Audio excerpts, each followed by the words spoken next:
There's something I've come across that's called Dadirri. It's an Australian thing, an Aboriginal woman. And I want to look at how Dadirri can be taken into our work. And it's described as an inner deep listening and quiet, still awareness, which taps into the deep spring that is within us and can make us whole again. It's by a woman called Miriam Rose Uncummer Bowman. I just discovered recently that her name is Ngumda, but she's also got an anglicised name, Miriam Rose Bowman. So I want to talk about the idea that there's something, I'll be coming back to that, but yeah, there's something in us that makes us whole.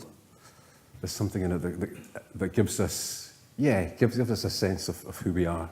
That's always there. It can't be taken away. It cannot be taken away. There was somebody called Carl Rogers. He brought this in 1957.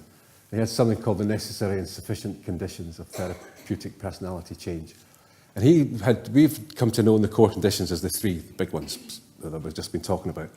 But there were actually 6 conditions. It goes up, yay. So the first condition is 2 persons have to be in psychological contact. Now, Rogers was a bit of a scientist as well as a really sort of nice guy, I'm sure. But it was like he needed to do like a science. What actually works in the relationship? When someone meets somebody else, somebody, again, the blue dot, man, woman sitting with man, woman, child, talking about stuff, their life. What is it that makes them feel better? Basically, that's what it is. That's what we're all doing. That's what we all want to do, whether we're volunteering or getting paid for. We want to make young people's lives better. And adults, if we're working with adults. But the first thing that has to happen is 2 people are in psychological contact. So I thought about that. What does that mean? I Googled it. There's not a lot on that. But I thought, in my experience, I've only ever met one person, well, maybe a few, but the one that stood out was this lad I was working with, and he kept calling me mate. Oh, aye, that's right, mate. Yeah, that's right, mate. Aye. Oh, no, mate, no. I don't know if you use mate over here, but we weren't in any contact. I was like, could have been anybody. I was just like, oh, yeah, cheers, mate. Aye, okay, mate. Worked with him for a couple of sessions. It was really hard to get things going. He missed lots of appointments and everything. I don't think we were ever in psychological contact. I really don't think so. And it stood out because he was calling me mate. It wasn't Mike or Michael there. It was mate. Oh, cheers, mate. It felt different. Although I can use that in different contexts and it can be okay, but for that one, it stood out. So really, you've got to have somebody with you that's tuning in some way. There has to be some sort of tuning in to have that contact. And you might have to do lots of things to get that.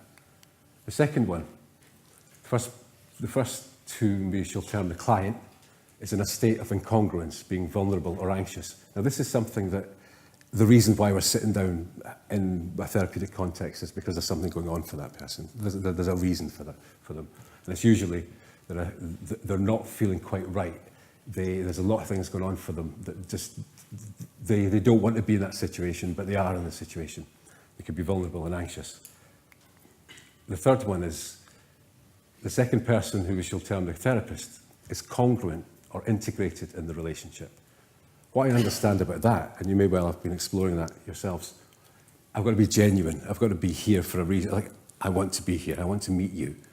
Yeah, you've had a tough time. we'll try and work something out. I want to try my best. And integrated in the relationship, this is something that I've got some sense of what might be going on for you.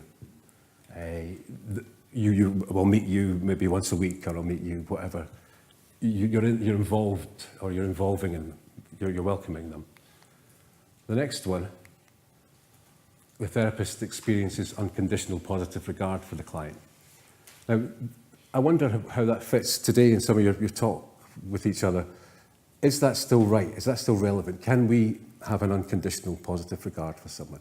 No matter what they do or where they're from, do we offer them something that is, you might have behaviours that don't quite fit, but you're a person. You're the person that is important to me and also maybe to you. So that's